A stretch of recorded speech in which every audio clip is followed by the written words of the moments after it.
I woke up at 40 and I was in a very different place than I thought I would be. And I just remember feeling, wow, I do not want to wake up at 45 feeling the way I feel today.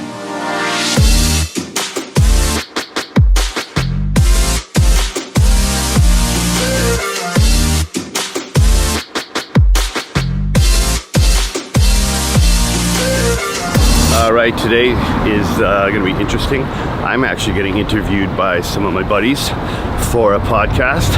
So I figured I'd shoot the interview to share it with everybody. It's going to be nice to be on the other side of the chair and getting asked some questions and sharing my stories. So we're here at Love Child today, and this is where the interview is going to be happening at Love Child Social House.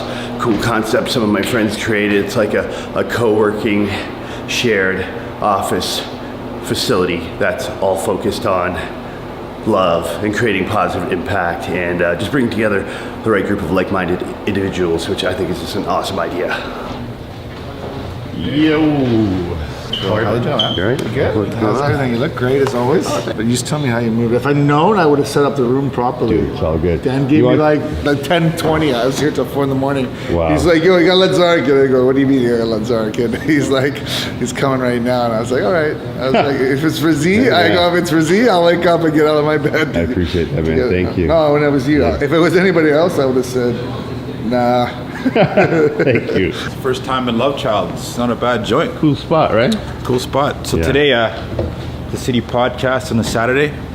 Special edition for us all today. We have Zark Fatah in the house, and we're going to talk life, pretty much. What he's up to, you know what I mean? Some stuff. He's got some things up his sleeve to tell us, I'm pretty sure. But yeah, we're going to have some fun. So make sure you check out everybody's YouTube page, Instagram. We'll give you all that stuff at the end of the show. But we got a lot to say, we got a lot to talk about, so I'm looking forward to this. So welcome to the City Podcast. I'm Steve Mealing. And my name is Chad Cranston, and today we have the special guest. His name is Zark Fatah, which I've known for quite some time, and I've seen you grow exponentially in the city of Toronto, a staple in the city of Toronto. Here's my shameless plug here with Zark. This is what I'm going to do from this guy. Zark Life has just established, but it's been going on for a very long time. And there's a story behind it. And today, we'd like to talk about that story and everything else that goes on with Mr. Zark. Hold on, what's Zark Life? You're assuming someone knows. I don't. You don't know what Zark Life is? Well, how about you guys fill me in on it? What is it? Sure. Okay. So Zark Life is a YouTube channel that I launched recently. Okay. Yeah. And it's essentially that. It is a collection of videos that have my travels, my charitable contributions, and also featuring other people's charities. And then some of the fitness stuff, showcasing different ways to work out, letting people know you don't just have to go to a gym to work out, that you could actually take a group fitness class. You could do, a TRX workout in your hotel room. You could pretty much train many different ways, not having to be just in a gym environment, to make training, staying fit, and maintaining a healthy lifestyle more manageable and approachable, because some people don't want to go to a gym. They're just intimidated to walk into a gym. So through my fitness journey, through the whole competition thing, and then doing well at it, moving on past that. Competition thing. Yeah. You got to remember, I don't know about these Got things. it, right. Okay. You don't know about his competition? No, well, we just established before we clicked up here. Right. Since 90 or mid-90s, I've Yeah. known you. And there was a big gap. I kind of stayed away from King West and everything else going on. I did my own thing elsewhere. Got it. So fill me in as Sure. a listener and someone sitting in front of you. Yeah, okay. So the gym for me has been almost kind of like my religion. It's what really has kept me in line, kept me focused, and taught me a lot about commitment and discipline while growing up. I dropped out of high school at a really early age, never really listened to anyone, just kind of did my own thing, and was never athletic, never played sports, never... I was the last kid to get picked on the team, I was that guy. I reference E.T. as my body type. E.T. the extraterrestrial. Until I was about 17, I had skinny arms, legs, a little belly. That was it. So I started working out at a pretty early age, and what the gym taught me was put the work in every day when nobody's watching, when nobody's counting your reps. Do it because you want to do it for you. Put the work in. One day you wake up, you look in the mirror, and there's that transformed version of you, and I applied that commitment, discipline into all aspects of my life. When nobody was asking me to do it, nobody was expecting me to do it, I was able to apply that focus, commitment into doing what I wanted to do because it's something I wanted bad enough. So the gym has always helped keep me in line. It's like an anchor. Yeah, totally. And it's always been that kind of, I guess, what's allowed me to stay balanced and not, enjoy the perks of the nightclub business, whether it be the drinking or the drugs or the women and the late nights and all that. I mean, look, I'm human. I enjoy a little bit of some of that, but knowing that I got to get up in the morning, get to the gym, knowing that nothing feels better than going for that run or, crushing a great workout. Especially after a night of drinking. Yeah. It's hard to get there, but afterwards, you're not fogged. From experience, I say that. Totally. You're absolutely right. Yeah. So, the gym taught me a lot about commitment, discipline, focus, and just work really hard, put in the effort, stay committed, and the results will come. So for me, the gym has always been what's kept me in line. And a big turning point in my life was when I turned 40. I woke up and realized that I wasn't where I thought I was going to be. I personally, professionally, financially, I was just way off where I thought I'd be at 40. I thought I'd be married. I thought I'd have kids and family. I thought I would definitely be out of nightlife. Wouldn't be depending on running and owning nightclubs to be my primary source of income. And I definitely did not think I would wake up in debt at 40. So is that because you established what you thought you were going to be at 40 when you're 20? Or is it something that when you're 30? Because we're about the same age. So, it almost is like you wake up and you just count what's going on around you. I think when you're in your 20s, 40 sounds so far away that you think, oh yeah, by the time I'm there, I'm going to have this, I'm going to have that, I'm going to be at that place. And, in my 30s, life was great. My trajectory was just on point. Things were going really well. And I have to admit that I just became a bit complacent. I was enjoying my success a little too much, taking my eye off the ball, and not really thinking about those goals I wanted for my life at 40 and asking myself, are my actions and the decisions I'm making, the women I'm dating, the money I'm spending, the venues I'm investing into, are these actions in line with who I want to be when I'm 40? And the answer is no. I woke up at 40 and I was in a very different place than I thought I would be. And I just remember feeling, wow, I do not want to wake up at 45 feeling the way I feel today. And I just knew that, okay, I got to make some serious changes in my life because for the last 10 years, I've been living life and I have no regrets in that sense. Like, I've traveled, had great girlfriends, I've been to amazing events. Like, I think I've done a lot of what a young man who wants to be successful has done. I think still some men that are successful that want, Living on the trying to edge. find themselves that haven't had that self-actualization yet of like what really truly makes them happy as well too. On Absolutely. And I think when you kind of run through that list of all the things, you check all the boxes and it's like, okay, now what? What I realized, which really hit me, was all the things I had been chasing, all the things I'd been working towards, the identity I had created and the lifestyle I was living was actually what was in the way of me having what I really wanted, which was financial security, a career outside of nightlife, and the relationship with the woman of my dreams so I could have that family.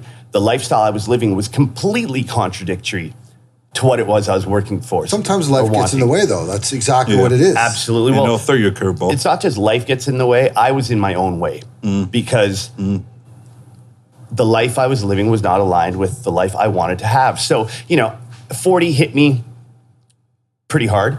And, I guess 40 is that age for most people where we start to think, wow, half my life is gone. And that went by like that. What happened? It's like the new midlife crisis is 40. I do believe we're all going to live to 120. So, Do you want to? well, You know what I mean? My back let's hurts see if we right can now, turn this man. planet around. Stop, Hopefully, sit up. I'm sitting Yeah. up right now. Let's do this for a course sec. tight. Let's take a time machine back to 20. So we can give some people an idea of what you're at when you were at 20. And more or less, how does that lead You were talking about how you got into your fitness. Yeah. How did you get into your career where people know you from? Let's Yeah, go back okay. to 4 nuts and a bolt. Okay. Well, that go might back be to those good days. Hold on, that might be a bit further down the line. Yeah, Let's even go there. It then. is. that was actually Your mid-20s then. Yeah, that was in my mid-20s. Yeah, so as I math's not mentioned, my you know, strong I left high school at an early age. At around 17, I dropped out and I discovered the gym, and I was just all in on the gym. I was just obsessed with working out. Like for me, it was like the bigger I got, the more confident I felt, the more women I dated, the more, you know, I was filling that void, you know, that I just wanted to be accepted, want to be liked, want to be popular. So the gym was what was kind of feeding my ego in that sense. And I discovered nightlife at an early age, and as soon as I saw the bright lights of the big city, I was like, wow, what is this world? Did you grow up in Toronto? I grew up in Scarborough. Okay. So growing up in Scarborough, you know, I have an uncle who's a few years older than me that would bring me downtown to the clubs. I was just like, wow, what is this world? Focus. I used to go to Focus, and ironically, Club Z, Charles Caboos's first club, you know? And I just fell into nightlife. I was at a club one night, and just, you know, dancing, having fun, and this woman approaches me and says, hey, how would you like to work here? And I'm like, sorry, excuse me, doing what? She's like, as a dancer, would you like to work with us as a dancer? Yeah, and this was at Club Energy. Wow. In Mississauga. Yeah. You know, I'm like, That's a good time. Oh, that place was dope. Yeah, it was back in the day. Yeah. And when I tell people, you know, all the clubs used to be in the suburbs. Yeah. They weren't downtown. You had to like drive half hour, 40 minutes to get to a club. Imagine that was the case today. That would never work. Yeah. No. I said to her, wait a minute. So you're going to pay me to do what I'm doing now, and I get to dance with you? She's like, yeah. I'm like, I'm in. So at 18, I started working in Let me nightclubs. guess, was your shirt on or off? I was wearing like a tank top. Like I was one of those little Gino douchebag types that would go to a nightclub with a tank top. Yeah. So I mean, 18, 19, I was already pretty fit. So, you know. So you were fully King West before it was King West. Yeah, I guess so. So The originator of King I might West. have been a bit more Well, he is. Woodbridge at that time. I don't know. So anyway, she hired me, and, you know, I'm working this club, dancing with these very attractive, Beautiful women. you know, getting paid to do it. And I'm loving it. I'm 18, 19. And so I did the club thing, go dancing thing for a few years. And that's not, I mean, some people know it. That's not common knowledge. At least I don't think so. But, you know, that's out there now, I Wait, guess. does a Throwback Thursday picture come somewhere? Oh, yeah, I'm Let's see, sure. what was You it know what would be called? better? Energy? Throwback All right. Thursday video. Oh, you know what? Damn. Somebody actually tagged me in like an Electric Circus I was video. gonna say, I'm like, that's oh your my downfall. God, please don't tell me I'm in this video. I wasn't, but it was just funny because, yes, I did do a couple episodes of Electric Circus. For course all you the did. youngings watching this out there, that is a show where we used to dance for free on television. At Much Music. At Much Music, Hold yeah. on. In Yeah. front of a window on Queen Street West, where Yeah. Queen and John, what Yeah. used to be the hub of the entertainment district for downtown Toronto. Massive. This is So true. basically, people watched them dance through a window. Yeah, that's. Yeah. Was any So money I've exchanged seen over you that? watch. I've seen you on TV dancing on a Friday night. You know, With the Monica things you Diol. do when you're 18, 19 and just want the attention. Did you have right? blonde hair at the time? Did I you have didn't. the, Never did you did have that, The, no. what's that Yeah, called frosted again? tips. Frosted tips. Yeah, how about we move on past the go-go dancing stage? So then, I don't know. Who brought that up? Yeah, no, we've all done this before. I've never go-go danced before, but I Dance will. with your shirt off and All the time. front of Still a do it. window? I still do it right now. He'll still do it. Throw him Yeah, a 20. boxers. He's all about it. Get up on the table. See my calves? They're awesome. Yeah, nice try, buddy. Yeah. So then, you know, I wanted to kind of take that next step up. So for me, bartending seemed like the natural progression. So, you know, I actually went to Charles to try and get a job there. And initially, he didn't want to hire me. But I ended up getting a job at Government, and that was great. Bartending at Government and Fluid, you know, two of the hottest clubs back then. That was a lot of fun. And Fluid Sundays. Fluid Sundays, exactly. Yeah. So I'll get to that in a second. So then I ended up going down to New Year's in Miami for in 1997. New Year's in Miami, went down with 5 buddies. And I went to a club and ended up meeting a waitress, and she was French, but she was French-Canadian. I'm like, how are you working here?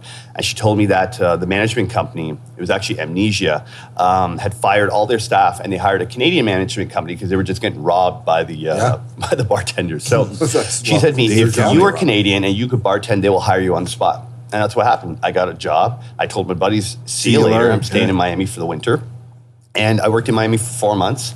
And those 4 months completely changed my life. Absolutely. I mean, I was 23, 24 years old. I guess, 23, back in 1997. And I was going to music conference in Miami was popping off back then. Miami too. was totally different back then. Well, Well, it was 95 almost. It started in the early 90s. But point in case is that it was back then, Yeah.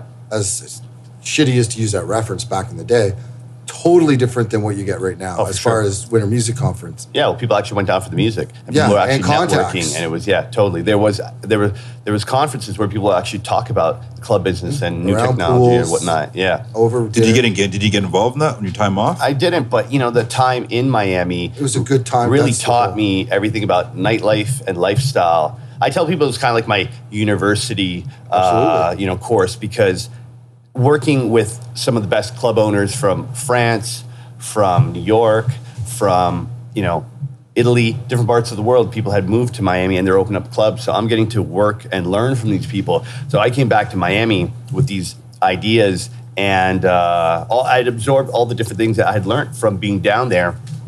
So I worked down there the first 4 months, and then I came back, worked the summer, saved my money, rode my motorcycle down for the second season, rode my Smart bike move. across the U.S. for 4 months by myself on a Ninja ZX7 across the U.S. It was not comfortable, but I wanted to have my motorbike in Miami. So course I ended you up did. working in Miami, again, another 9-10 months, and again, just absorbing ideas, learning, meeting great people, and moved back to Toronto with this vision of bringing a type of nightlife, a type of party that didn't exist. And you guys did it well. Yeah, and that's how Sundays at South Beach, actually it was called Sundays in South Beach at Fluid Lounge. Yeah. And that was the first night that I started on my own with As a promoter? As a promoter, yeah. And we decorated the club with all white fabric. We had candles and rose petals, and every week we had some different food offering, and we were collecting emails and taking photos before there were digital cameras. We're taking photos and just trying to add some excitement to the party and offer something unique. Which was different in Toronto at that time. Totally different, because the thing Lay of the land. What's the lay of the land at this point when you're doing that? So people fully understand. Because this pretty much is the standard now, right? Totally. Well, back then, there was maybe about 5 or 6 clubs. You got in line, you paid your cover, you got in. It was generic top 40 music. There wasn't anything interesting, anything unique. The only DJs that were coming in were for the big raves. And which you were doing. And the house scene then was very, very obviously drug oriented. There was industry, but it was that's what Yeah. I'm saying. I'm working with you on this one. So the music scene, when you were actually paying to go into a club, it was generic top 40, or you went to a house club like Industry. Yep. Or System was, I think, an Inception at that time. But the point is that you were getting a DJ that you were paying for, and whoever was promoting or producing the night was getting the money for that. Nobody was really decorating the clubs. No. Changing the atmosphere, making, or even putting art up, let's say, or Right, making yeah. food, or having dancers theme-wise. That's what you guys kind of brought to Toronto at Totally. that time. Charles was doing something similar at the government, but that's on a larger scale. Yeah. Fluid held what, 800 people? It did, but we only opened up half the venue. Yeah. And the idea was not to try to create something elitist, but we wanted to create a party where it was Mature. people of the same vibe. We want to appeal to the fashionistas, the stylists, the industry people.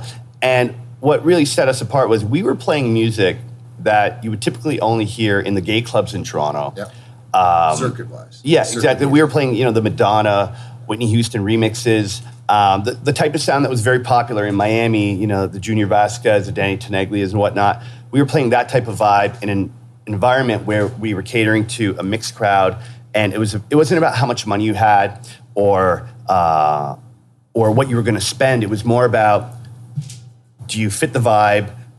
Do you look the part? Do you have the right energy? Because it was about music and just having a good fashion time. conscious? Are you music conscious? Are you open-minded more? or And less? most importantly, don't have a shitty, douchey attitude, right? So we did this in the lounge side of Fluid. So it was only I think it could only hold 200, 250 people. To the right when you went in. Yeah, exactly. And I had all the staff wearing white, and it was just a different experience. Like on that night, Fluid wasn't Fluid. And I remember getting into arguments with my doorman, my security manager now, Carl Campbell. Carl. Big man. Hard at that door. He was running the door of Fluid, and he would let in some groups sometimes. I'd be like, dude, what are you doing? Why'd you let those guys in? He's like, Zark, bar's gotta make this money, we gotta let them in. I'm like, look, man, this is my night, and I'm trying to do something special here. And if this night flops and fails, let it fail on my terms, not because you're messing with my dynamic. And That he way he kind was of always backed pissed off. off at the It door. was the old school way of thinking, right? Yeah, he had the owner's mandate in mind, but he backed off, and slowly the numbers grew from 175 to 200 to 225 to 250 to a point where it's like it was completely full. Now, 6-7 weeks into it, the party had grown substantially. I had people tell me, I don't come here, I don't go out on Saturdays, so I can come here Sundays. And during those weeks, Ralph Maddie started coming to the party. And he would come with his crew of Tall Tony and, all the, all these cool, like, fashionable people that I saw around, but I didn't know at all. And Ralph says to me one night, he's like, "Hey, man, can I talk to you?" I'm like, "Yeah, sure. What's up?" He's like, "I've been here a few weeks and you've got a good party here. I like what you're doing." I'm like, "Thank you." He's like, "But I see you've kind of filled out one room and you've got to line up. You're turning people away. How about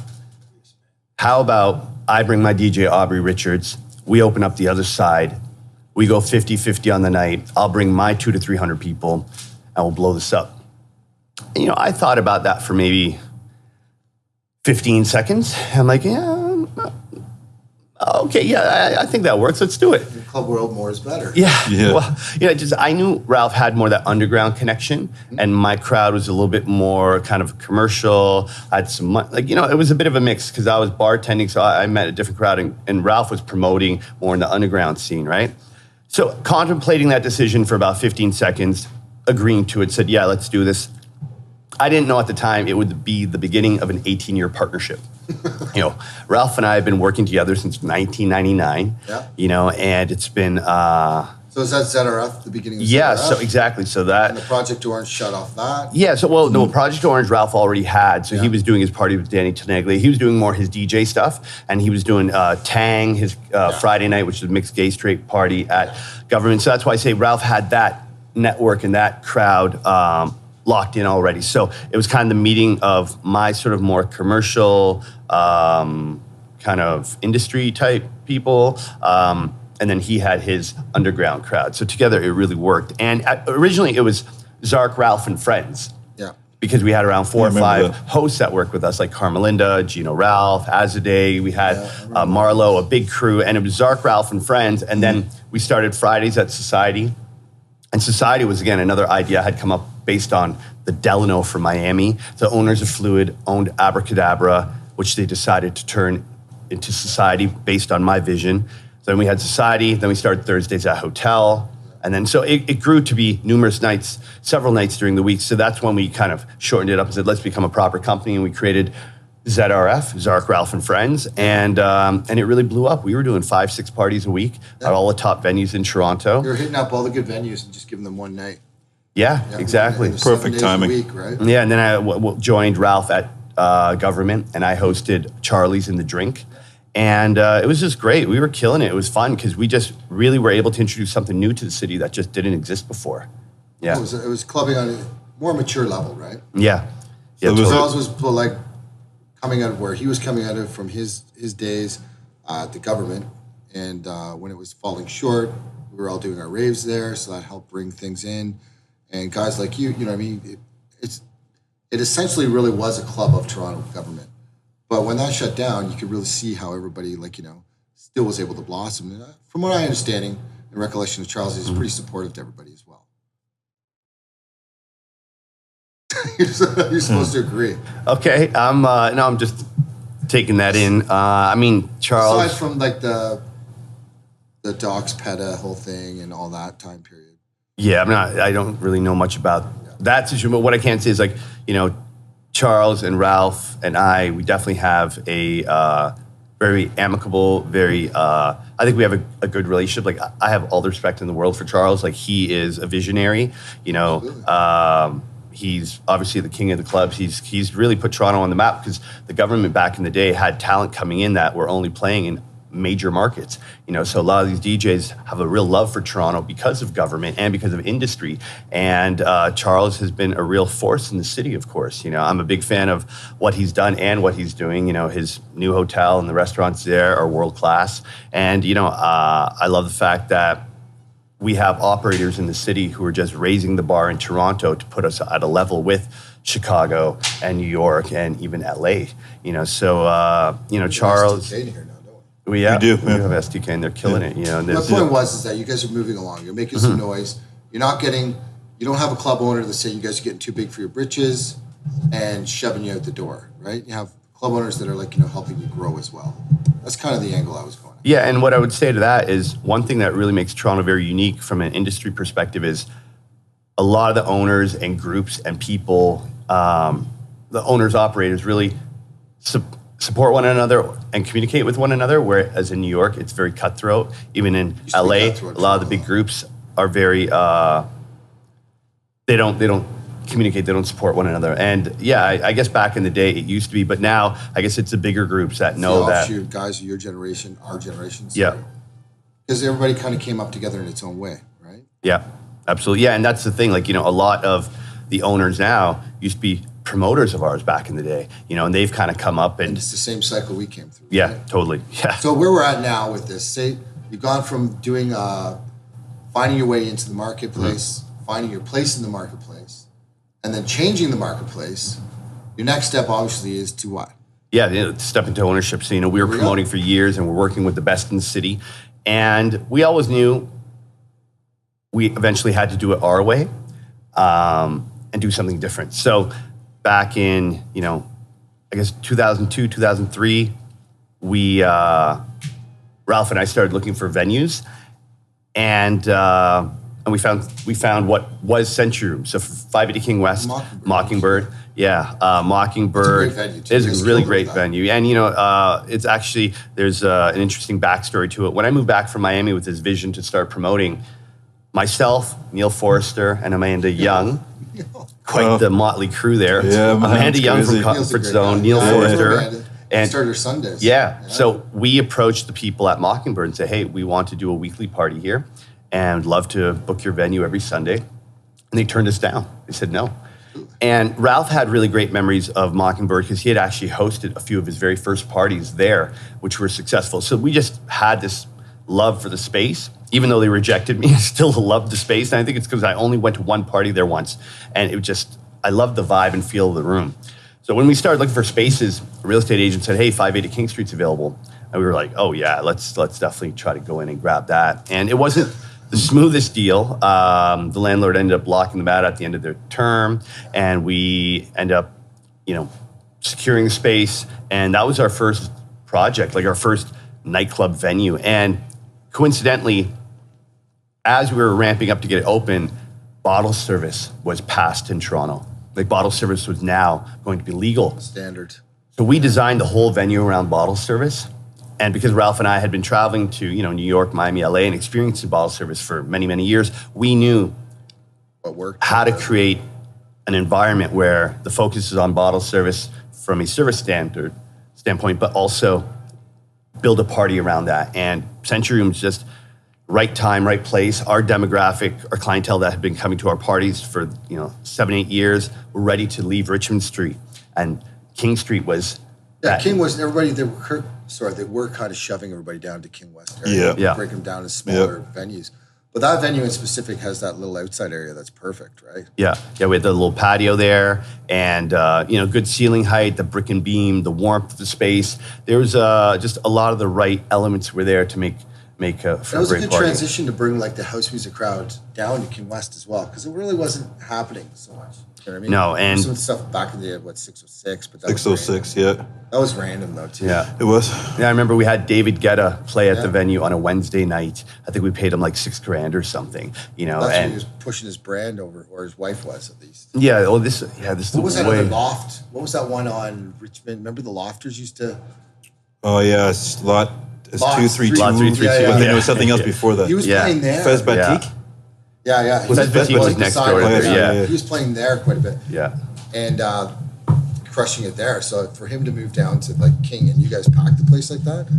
Yeah, Century Room. Many people tell me now, they're like, wow, those Century Room days were really the best clubbing days they've ever had. And I got to agree, because it was just, good room. It was a great room. It was awesome crowd. People were going out dancing, having fun. And, we were open 5 nights a week. Didn't Gerbs and them do, or Petta do that? Yeah, we were doing Tuesdays together. And Tuesdays were an awesome night just because, we it was called Street Level, and we just catered to the industry. And we did some really wild, fun, wacky shit, and it just worked. Yeah. Did you at that time, were you investigating and going outside your bears, coming down to King Street to watch to see what everyone else was doing at that time, or did you stick to your? Talking to me? Yeah. Oh, You. sorry. Yeah, Did Steve. I? No, yeah, I Steve. knew what was going on.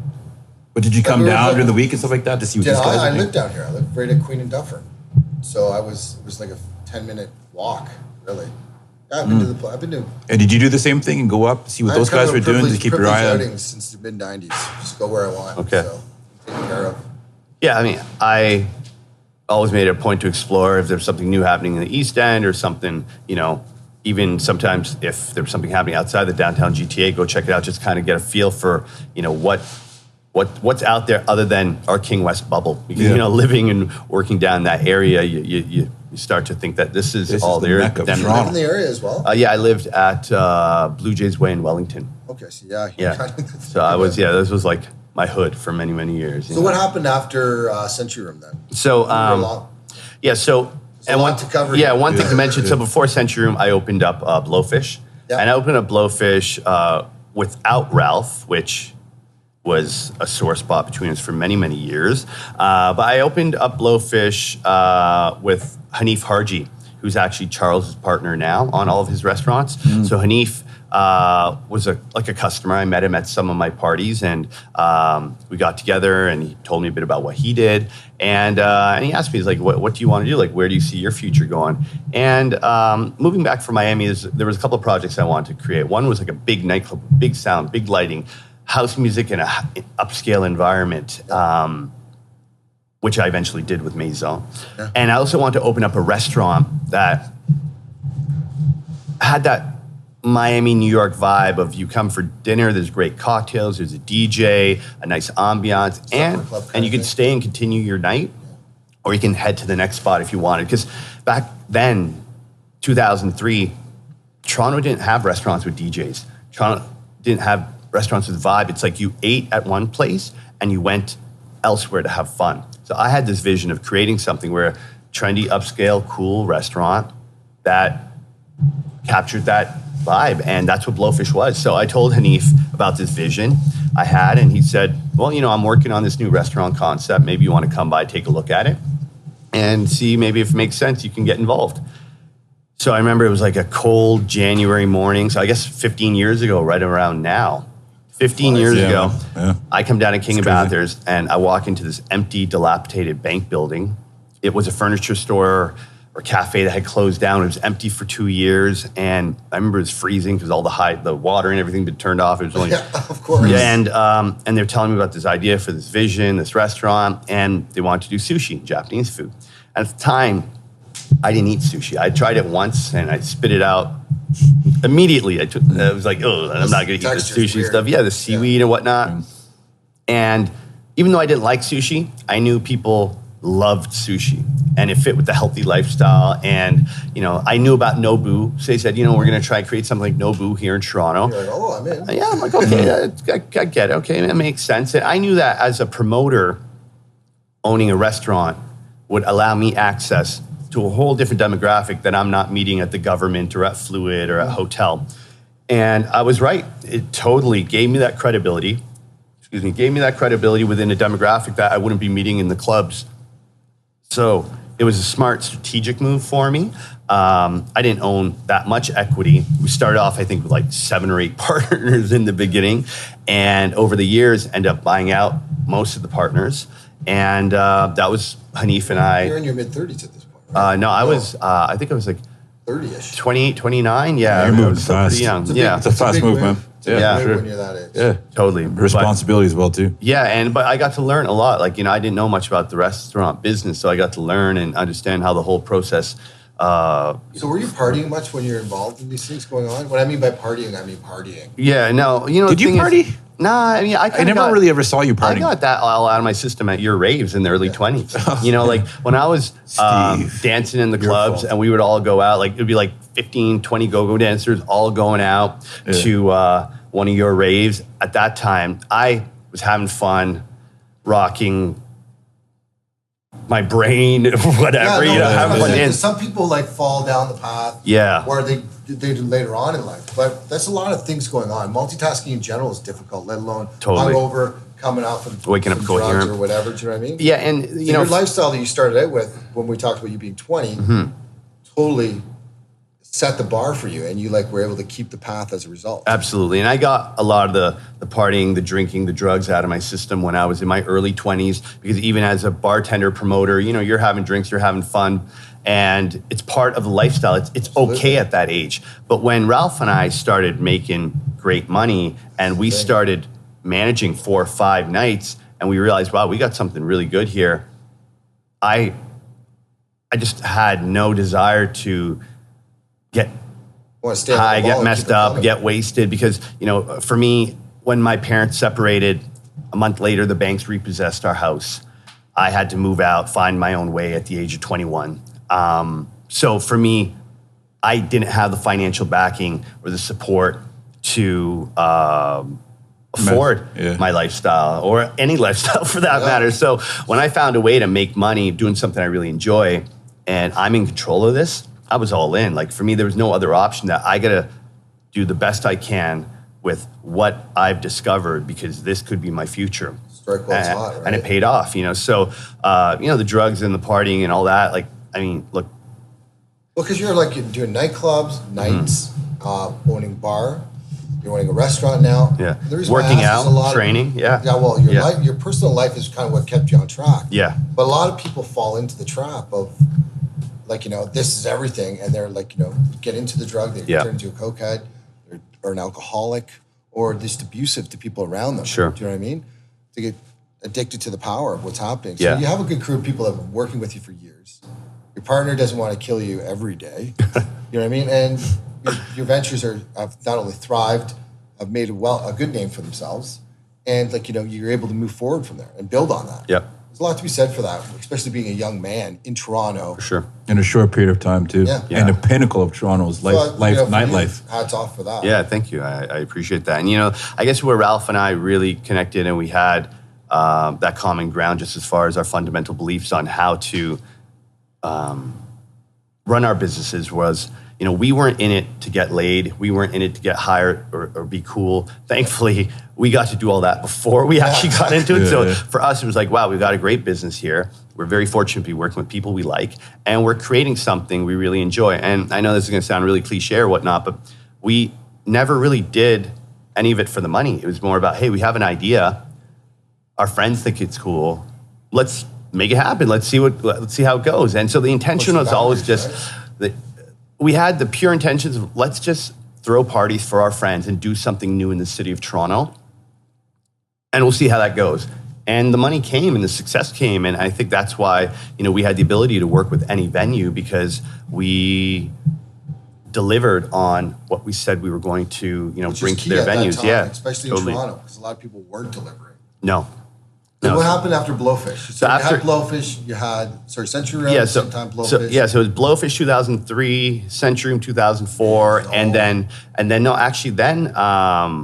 we opened Hammam Spa. Oh, that's right. Yeah. Yeah. So that's you guys. yeah. So we own Hammam Spa as well. Yeah. So I was in Italy for my good friend's wedding, and we were hanging out in one of the grottos on the island of Ischia. And there was like the wedding party, the guys, so like 6, 7 of us were sitting there in this like hole in the wall, literally Beautiful. steaming. And we're talking It's about, amazing, though. we're talking about, wow, life, you're getting married, you're gonna have kids, you know, just men hanging out, talking about what's going on, you know, and Shit. yeah, talking shit, talking life, talking whatever, you know. And after that experience, we were back in Toronto, and Antonio and I were talking about, you know, it was so cool when we were at the spa, you know, at the grotto, just talking about life, and just guys being guys, talking about what's going on. And, you know, where could we do something like that in Toronto? Where does that exist? And you have the spas and the Russian bathhouses like north of the city, up in Richmond Hill or whatnot, but there wasn't really a spa that was focused on the male demographic. So we thought, you know, knowing how King West is going to evolve and what was coming, we had the intuition that this neighborhood was only going to grow and turn into, you know, what it is right now. We decided to create a men's only spa. So we started looking for spaces, and our idea was to create something based on the concept of the Russian Turkish bathhouses. where it's more, not just a spa, but it's a place for men to come together, congregate, meet, talk about work, politics, love, finance, whatever. And then we found a location, and it was 7,000 square feet. So then we were like, okay, well, clearly we cannot open a men's spa only for the size, but we knew it's at the corner of King and Portland, beautiful space, great location on the corner there, and rent was cheap. When we took over the space, when we did our first walkthrough, there were squatters down there. So Allied gave us a great deal on it, and we couldn't say no to it. So at that point, we decided, okay, it's going to be men and women, but we're going to have co-ed amenities. So we decided to create the hammam steam room as a co-ed shared amenity. And initially people were like, oh, I don't know if people are going to want to like steam together like men and women. I don't know. Do you think that's okay? And even just the name hammam, a lot of people didn't understand that, what it meant. Hammam? What's a hammam or hana? Like people were butchering the name. What does it mean? Hammam means... Together? No, so hammam in Eastern Europe, in Russia, even in the Middle East, hammam is what they will call a spa or steam. Okay. It means ritualistic bath. You know, so hammam is a treatment, and it's also a reference to that type of a spa. And you know, if ever you're interested in having a hammam treatment, it's essentially a full body, very abrasive rub down and massage and body scrub where you actually lay on this hot marble bed, and a woman or a man bathe you by hand. They apply this olive soap to your body, scrub you down. And it's, you know, the whip, you know, in some countries, depending on their technique, they'll like whip you with like this kind of like broom horse. Oh, is that the one with the leaves on it? Exactly, yeah, and that's to, you know, bring the blood to the skin, and then it also involves plunging, cold pool, hot steam, cold pool, hot steam, and just totally revitalizes your skin, and you walk out of there feeling like a baby's butt. Rad. Yeah, so we sounds introduced. Exhausting, actually. Yeah, well, it's a day. It's intense. Yeah, but it's something that, you know, we want to create where people come to hammam, and even though it's crazy, King Street, it's packed. You walk in, you're into this nice, calming environment. Even if you're just coming in for an hour, you're in there for the hour. It's calm, it's chill, and then you get dressed and go back to your day, and you just got that little break in between, you know. So it's done really well. We've been open 11 years now, coming up on 12. And it's just something interesting to our portfolio, right? So we opened up hammam, and then after hammam, Ralph opened up Kiwi, which was King West Kitchen, with our partner Vito and their partner Steve. And Kiwi was open. Kiwi's now Portland Variety. Okay. Yeah, so same Kiwi owners? One on the corner, right? Different owners? Most of the same owner. Well, Vito's no longer involved, and the old chef there's no longer involved. So, but for the most part, Ralph and Steve are still the primaries there. And Portland Variety is doing phenomenally well. Milton Nunes from Le Gourmand partnered with them on it, and with his creative culinary experience, he also brought the best chocolate chip cookie in Toronto to the restaurant. So yeah, if you want to eat, so Le Gourmand. I'm a connoisseur of chocolate. Well, then you got to check it out. Le Gourmand has won like best chocolate chip cookie in the city numerous years in a row. I didn't even know this. Yeah, and that chocolate chip cookie is available at Portland Variety, and so the best chocolate chip cookie in Toronto. Yeah. Yeah, or Le Gourmand. Yeah, amazing. Yeah, absolutely delicious. And when they come fresh out the oven, it's what time? It's crack. Yeah, what time? Yeah, I always make them twice a day depending on demand. Off sugar, but apparently not. Probably not. Yeah, so then after Kiwi, then we opened up, with Antonio and John Sumeris from the Unique Lifestyle Group, we opened up Atelier. Yeah, I remember that was Michael nice. King that was fun too. Michael King was dope, man. That was fun. Those were parties. Yeah, that was probably one of my favorite venues ever. So we opened up Atelier, which was kind of like this pseudo members club type thing, where we had a biometric thumb scanner. There's a whole process to becoming a member. We weren't charging for memberships. That, yeah, it was cool when it worked. People would have loved that. It was cool when it worked. And I often say if Atelier was in Yorkville or off of King Street, it would still be around today. Yeah. Problem is we opened it up just as King Street became discovered. Yeah. And once King Street became discovered, then it was just like, wow, because like all of Richmond Street moved over. What was where's Citizen? What was up before Citizen? Brand House. So Brand House was going at the same time as Atelier. Yeah. So the more mature crowd would go to Atelier, and then the younger ones Brand. Yeah. Go to Brand. Yeah, so and Atelier. Spice Fruit and everything else is coming about. Yeah, all the chaos. That's part of the King West history right there. Yeah. Totally. So what happened after that? So- We're going to move along before we get fully invaded. Got it. Yeah. Okay. So after Atelier, then then Ralph and I were looking for that next project. Like, what do we do next? And it was time to up our game. So then we started looking for larger venues. I was We going to wanted say, to you do went something. back to Oz?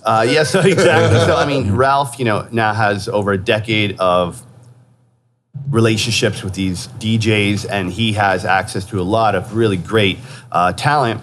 And we knew we had to do something with that. It wouldn't fit at Century Room. So started looking for venues, and I had been to Schmooze once. And I remember walking in there and be like, wow, this is a great venue, rooftop patio, high ceilings.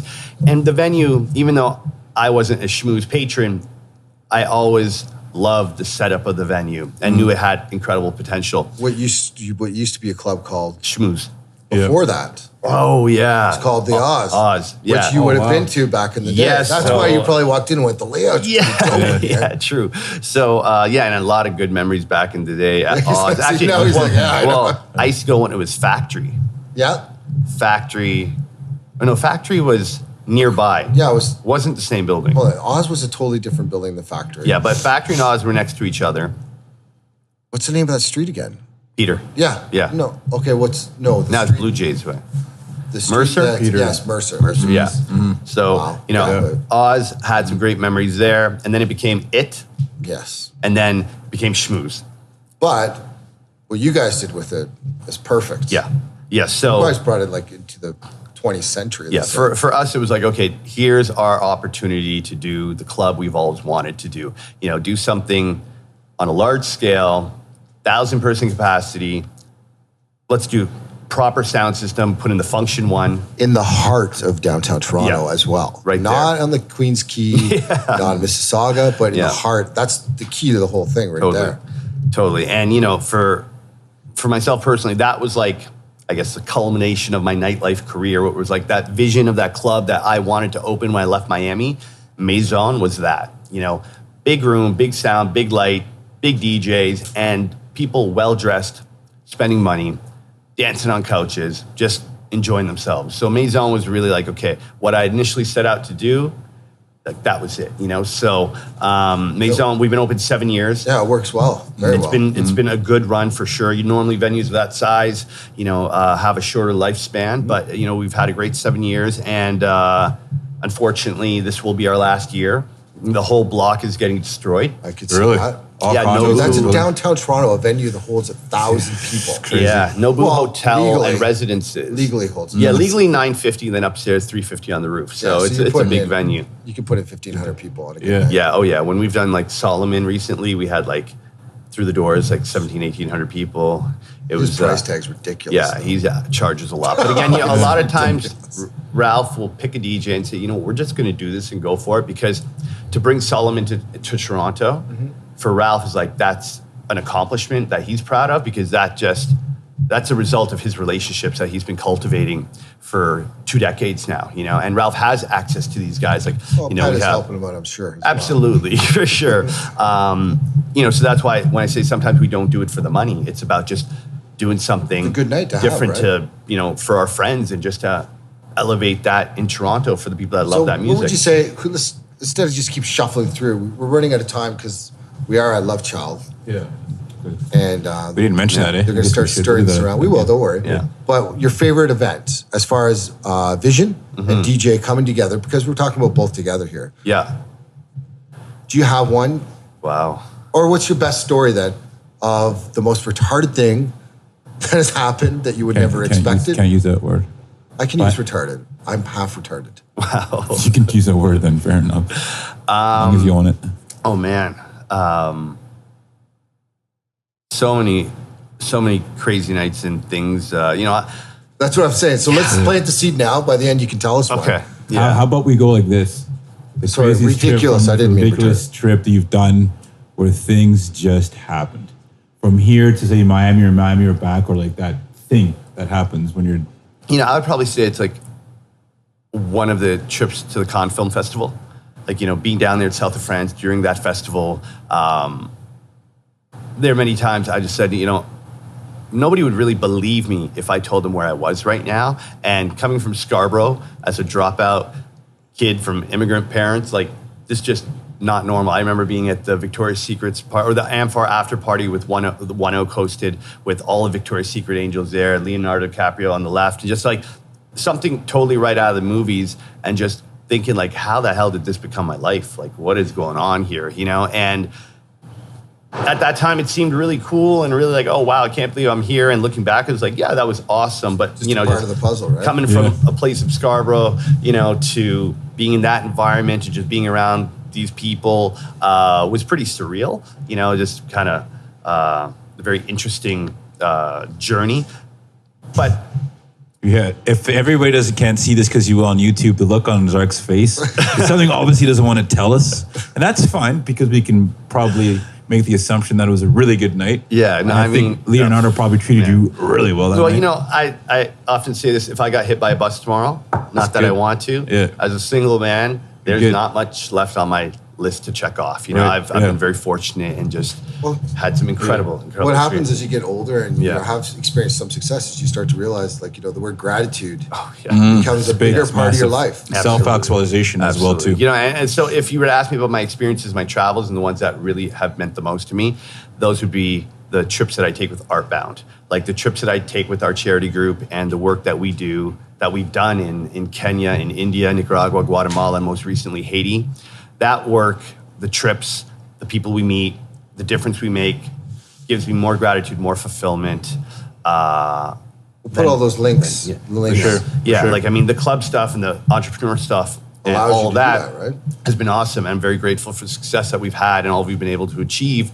And it's allowed me to make the difference in the impact in the world that I'm now making with Artbound, and utilizing our resources to create awareness, raise money, take that money, and then go help some strangers in a country far, far away, knowing that I'll probably never see them again. Yeah. But the impact and what we're creating here is going to change their lives forever. So for me, definitely the Artbound trips that we do. It's only money too, right? It's only money. And you'd be so surprised. And this is what's really flipped the script for me, is like, $5,000, you're in Miami, you're at a table, you and a couple of buddies, $5,000, no problem, on alcohol and dumb shit.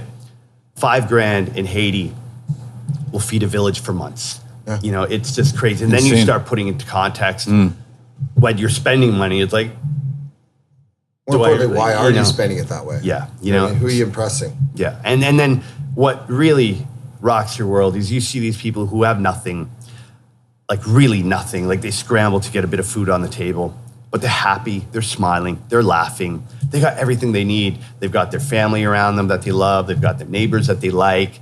They all support one another, and they are happy. They're way happier than we are here in North America. Total exact opposite. We all know people that have everything that they could possibly want financially, housing, woman, and they're completely unhappy, and they don't know how to be happy. That's because they are comparing what they have or don't have to what others have. Yep. And they think that possession or that accomplishment is going to define them. Yeah. It's going to fulfill that void within them. And they feel that it's going to, just complete them and give them that happiness. And it might for a few weeks or a few months. But, after a while, you've got that, 2018 Porsche until the 2019s roll around. Then you're like, you know what? Yeah. It's a hype beast, hyperloop. You know what I mean? Yeah. So 7 years at Maison. Yeah. Clearly, you've done well enough there that you've been able to fund your foundations and whatnot. Where do we move on from there? That's a good question. So I am not going to open any more brick and mortar businesses. Just with the way rents are going up, insurance is going up. In Toronto, it's insane. Yeah, and also just the trend of what's happening with millennials not wanting to do the club thing. I mean, for me now, I'm 43. I don't really have the love and passion for the clubs anymore. I mean, the thing I'm really most passionate about is storytelling. So, photography has been a big passion of mine for years. Now getting into videography. Zark Life, yeah. So sharing experiences through there. I'm in the process of starting a digital media agency with a couple of good friends, James and my buddy Phil. And essentially, we're going to offer storytelling services for our businesses, for our friends, for the charities that I work with. And, through photography, through filmmaking, we're going to make a difference for people's businesses and for other, important causes, different charities, different social cause initiatives, and just raise awareness for some of this crazy shit that's happening in the planet. So for me, I love to create, love to share my story and other people's stories through visual art. So that's something I'm super passionate about as well. So there's that project I'm working on. That company's called Perception. I'm also creating my own retreat. So yeah, you were mentioning that outside. Yeah. So just to circle back to the whole fitness thing. So 100%. Turning 40, decided I need to get back on track. A really good friend of mine who used to be one of my promoters, Mark Winkson, who became the first ever Mr. Olympia in the men's physique category, said to me, Zark, you've always been in good shape. Why don't you do a competition at 40? And I thought, yeah, why don't I? At 40, why don't I push myself to that next level? Up in your wheelchair. Yeah, so for me, it wasn't just about looking my best at the age of 40. It was about going from good to great, getting back into that zone of doing something because I say I'm going to do it. And competing is not just lifting weights. That's the easy part. If you like to work out, competing is like lifting weights, no problem. It's the what to eat, when to eat, how much to eat, when to train, when to sleep. Like you are on such a regimen where you're living by the clock and you have to say no to a lot of things you really like to say yes to. Kind of sets you up for the rest of your life though, really. Absolutely. Yeah. Like the commitment, the discipline, the focus, next level. If you want to do well, it's you versus you. Mm-hmm. And every day you got to keep yourself in line, keep yourself in check. So for me, competing was about getting back to that young, broke Zark, stuck in Scarborough, sleeping on his mom's couch on Kennedy Road, saying, you know what, I've got a vision that I need to make happen and I need to be consumed by it. So I had to tap back into that hunger and that fire that I had when I was broke, moved back from Miami and had this vision of what I wanted to create. And that's what competing was for me. So I did the competition circuit for 2 years. Over 2 years, I did 4 competitions, made it all the way to the Canadian Nationals, which was further than I thought I'd go. Yeah, thank you. At the age of 42, I competed at the Canadian Nationals in Vancouver. I placed 3rd out of 13 in the men's masters category. Felt great about that. It was definitely an accomplishment, definitely something that I discovered in myself. So I'm proud of that. But then I stopped working out. That was it. Altogether? Yeah, for 7 months. I Like didn't. you mastered, you're good. I think I needed a mental break and a physical break. But I also realized how bullshit the whole fitness competition world is. It's not healthy. It's actually very unhealthy. And it's very political. And a lot of people go into the competing circuit Not knowing this. for the wrong reasons. Yeah. And if you go in for the wrong reasons, Kind of said the same thing. when you come out of it, you bounce back, and then it's not healthy mentally or physically, the whole competing What's the thing. first thing that you ate? I was waiting to ask him that. I love pizza. Yeah, I love I knew pizza. it. It's funny. I visualized pizza. I love pizza, yeah. So- pizza, burgers, I So ate you got a the lot. lifestyle adjustment. Yeah, so after 43 that, now. so after the competition, then it was like, I want to be healthy, but I want to be healthy mind, body, soul, spirit, energy, everything, As a whole. As a whole, totally. So then it was about, okay, how do I elevate myself, my clarity, my focus, my energy, my strength, my endurance? How do I elevate all of that in a healthy, natural way?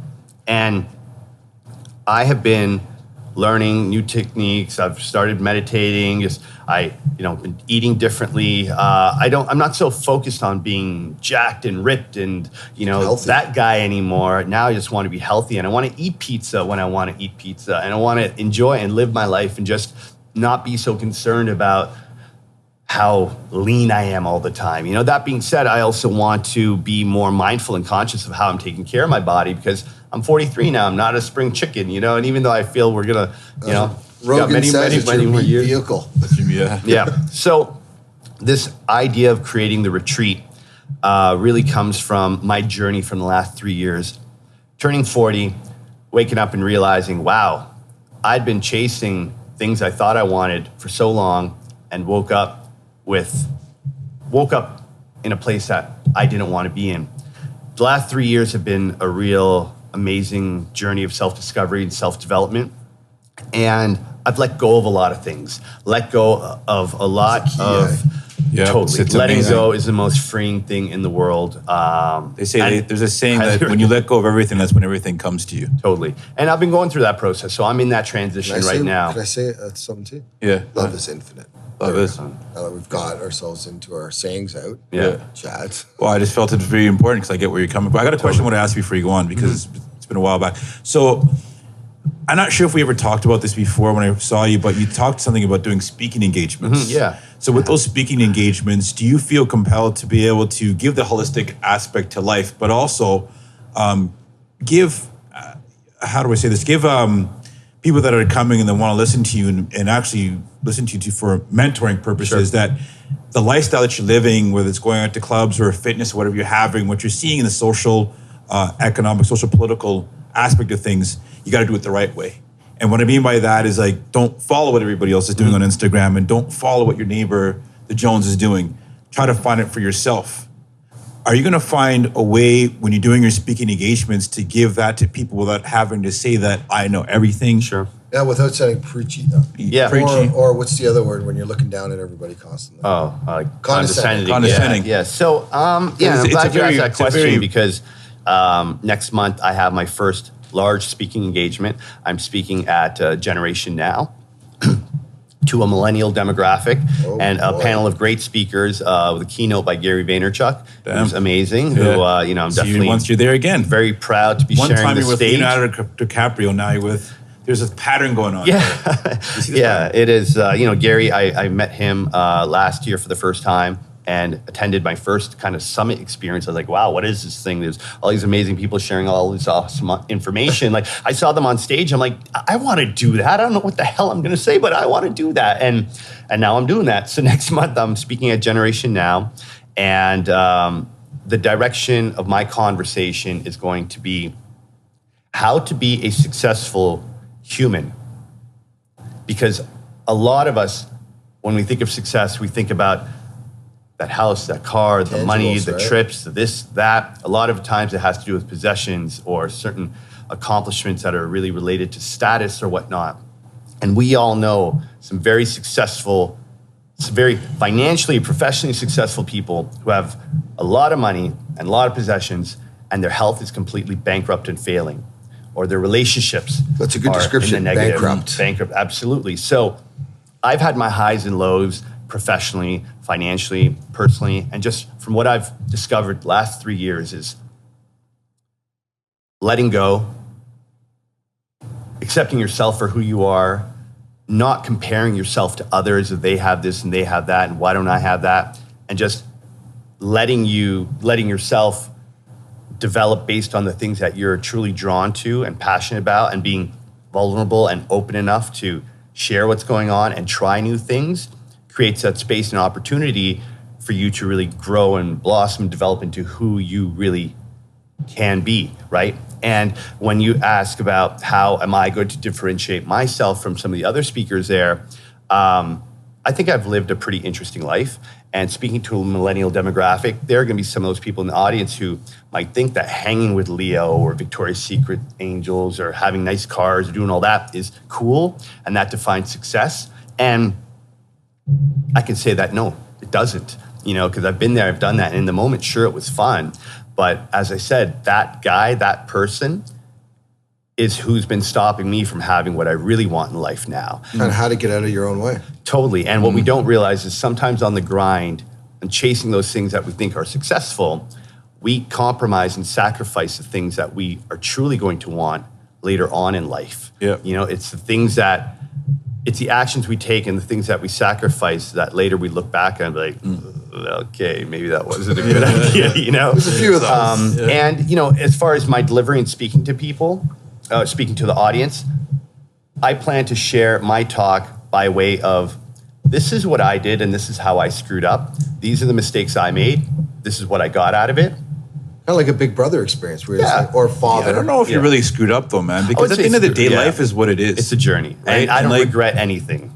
It's good. It's not a bad thing. Grateful and expansive. I think right? what I get out of this from you, Zark, is I feel that when you say that you made a mistake, you're still battling yourself internally in an odd way that Perfectionist approach, right? Yeah, sure. That's a good way to look at it, because you are like, Yeah. I mean, I think about all the details of all the stories you've told us, that all the details when you walk in to say, like, when I first went into Blowfish, I'm like, holy shit, the energy's live in here. And we had a table with about 15 people when we first walked in and ate a lot of food.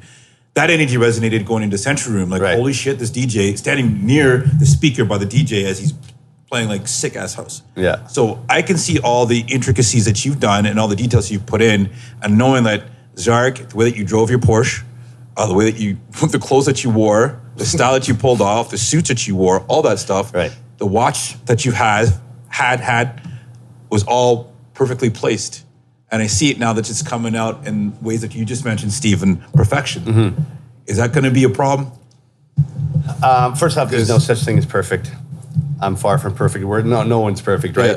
Yeah. I guess it's having a vision and knowing what you want to create, but then also knowing that whatever it is you're creating, it's going to take on its own life, and it's going to happen the way it's going to happen, and that's okay. Like, that's cool. When I say, like, even my life having the ups and downs, and even the financial challenges I've had over the last few years, if it wasn't for those ups and downs, I wouldn't be in this place right now with the perspective that I have, with the knowledge and experience that I have benefited from waking up at 40, being like, wow, what's going on here? Because if I hadn't gone through that hard time and I had just continued, You wouldn't be able to recognize it. I wouldn't, and maybe I would have had that revelation or that wake up moment at 55 or 60, and then be like, oh, wow, what the hell was I doing the last 30, 40 years? You know, so I'm grateful that I woke up at 40 feeling that way, because I still have many years now to create the life that I want, and most importantly, have the impact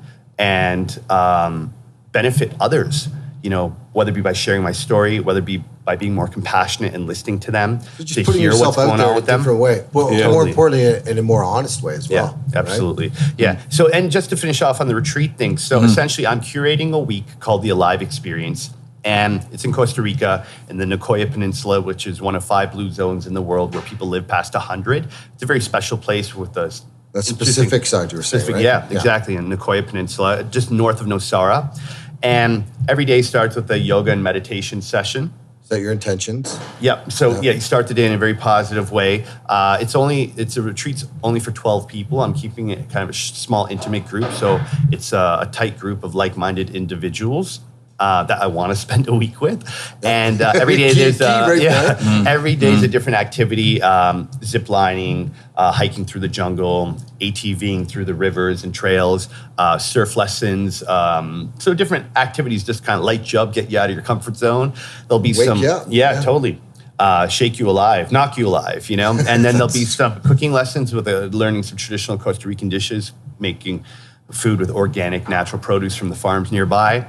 The group workout classes, so get everybody's fitness on, teaching them how to work out when you're not in the gym, whether it be TRX, rubber bands, plyometrics, again, applying some of the fitness stuff that I've learned. And then there'll be inspiring conversations led by my friend Chris Hawk, who's living in Costa Rica now, an amazing life coach named Lindsay, who'll be working on leading workshops on purpose and passion, helping people just discover what is it that they truly care about what it is that what impact do they want to make in this world.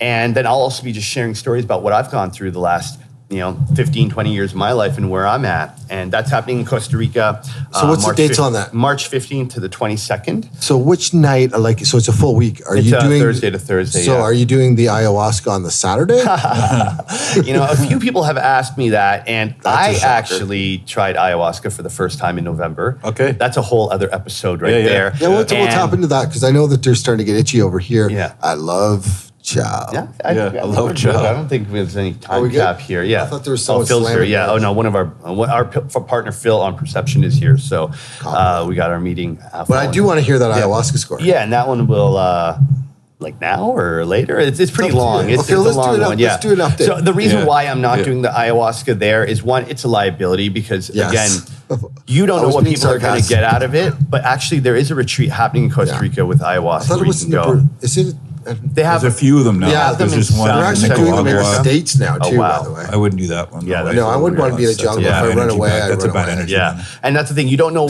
what or why someone's taking ayahuasca and what they're going to get out of it. And I don't want to be responsible for that. So you've done it one time? I've done it twice. Oh, twice and now. And the thing is, you have to eat.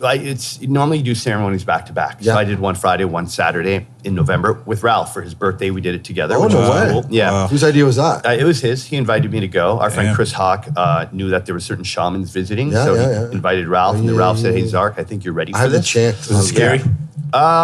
No, Or is this an it experience wasn't you scary. kinda It was really- pretty peaceful. I mean, I enjoyed it, and I would definitely do it again. You're in a Yeah, good state for of sure. mind, healthy body was good.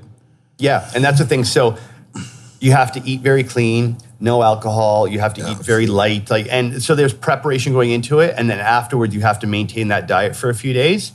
I didn't, and the day after I went back to kind of eating normal. I had a couple of margaritas, and for the next 24 hours I was laid out in bed. It was bad. So I interesting. don't think doing ayahuasca and my retreat would go well together.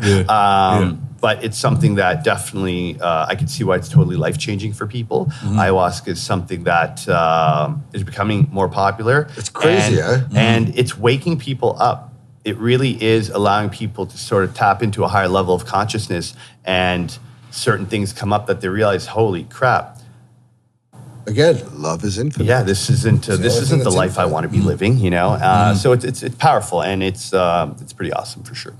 So Awesome. So bright-eyed and bushy-tailed on a Saturday afternoon, from a 20-year-old boy lost in the city to a man in, where were you when you did your ayahuasca? in Costa Rica. In Costa Nosara. Rica, Yeah. doing some ayahuasca with probably your best friend, actually, Ralph. Yeah, Ralph is definitely one of the closest people in my life. For you'd sure. have to be. Yeah, you know, my relationship with Ralph is really interesting. I often say nothing has prepared me for marriage like my partnership with Ralph. I can believe it's that. like, you know, we're bonded together by the love of the business we have. You know, the business is like our children. Yeah. And we've been together so long. It's like there are days we hate each other, the days we love each other, but we've been together so long. We value each other and we respect one another because I know what he brings to the partnership and how he makes me better, and vice versa. So we're like that old married couple that argue and bicker all the time, but we know we're stuck with one another. That's fun. Kind of like Chad and I. We got along. I can't stand him most of You the guys time. would have cute kids together. No, they wouldn't. You don't I'm want a Steve's top. nose. You don't want my hairline. You kind of But want this my is true. calves. I really my don't want calves it. are nice. Although there's a lot of gratitude in my life, you're not one of them. Yeah. Wow. Thanks so much, Zark. No for problem. stopping Thank you by. for having me, for guys. sure, man. That was awesome. Great stories. We wanted just to make it a bit different. We didn't want to do an interview approach. We Yeah. just wanted to hang out, talk shit. But at the same time, knowing full well that the listener, you guys, thanks for tuning in, by the way. It's going to be a good one for everybody here. And I'm hoping that people can actually go to your retreat and get something out of this. Hold you know what on. I mean? So he's got 12 people or 15? Yeah, so it's 12 this time around, These are and the it's really questions. like a pilot project for a small group. But the plan is, if this works, and I'm very confident it will, I will be doing these retreats probably about 6 times a year for groups as large as 16 people only. I will always want to keep them pretty tight and intimate because I want that interaction and that closeness of relationships. So it's something I will take to another. So it's a passion project. right? Absolutely. But I made a commitment to myself the last time I was in Costa Rica that my life will be 6 months Toronto, 4 months Costa Rica, 2 months Vancouver Island. That's the life I want to live. And Make it happen. the retreat in Costa Rica will allow me to spend those 4 months there, offering people a unique experience that is purposeful, impactful, will allow them to really leave that week with something that will forever change your life. And it could actually even be lucrative, you know? So for me, I'm okay to make less, but really, really love what I To do. live life better. Working in an environment that I wake up super happy about where I am, you know, because I love living in Toronto. Toronto will always be my home. But when I come back from being in the jungle for 2 weeks and I got to deal with traffic and streetcars and the noise and the chaos, I'm just like, Back. get me out of here. You know? So how can people get hold of you? First of all, they can plug it follow all. you on Yeah. YouTube. Yes. Yep. Which YouTube, is- my channel is Zark Life. So just my name, ZARK. Second word, life, pretty easy. My website, zarkfatah.com. And on there has all my company projects. It has my photography. My photography is available for sale with the funds going to Artbound. It's got my blog up there, links to my YouTube. So kind of anything or everything you want to know about me is on zarkfatah.com. So if I'm interested in going on your retreat or following it, Yeah. I can do it through Instagram as well. Totally, yeah. So And that is? Yeah, so, and just my name, @ZarkFatah. Yeah. Okay. But with this retreat, after this first one, I'm going to be launching a website. I'll have a dedicated Instagram But for they that. can keep track of it because Totally, that's time absolutely. from now, right? So coming from this, they can keep track of you through those apps. Absolutely, yeah. And anything else you wanted to plug while you're at it? Let's see, what else? Social media-wise. Yeah, check out Artbound, artbound.ca, if you want to know about what we're doing and the different charitable initiatives that we have going on. A lot of people see the trips we do and they're like, wow, how can I get involved? I'd love to take a trip like that. It's not as hard as you think. Meet a We, the organization that it's a travel arm of the We organization. Yeah. They organize some amazing trips around the world that you can take a working vacation or a vacation with purpose, and you can go spend a week in a country helping strangers. Vacation with purpose. Yeah, that's exactly what it is. And it's an amazing experience. It will change your life. And, you think you're giving back, you get back 10 times more than you give. So, if you really want to flip your script and have a whole new perspective on life, take one of the Meet a We trips. Or join us with Artbound. And on my YouTube channel, I'll be putting up links for our new company, Perception, for the Artbound stuff.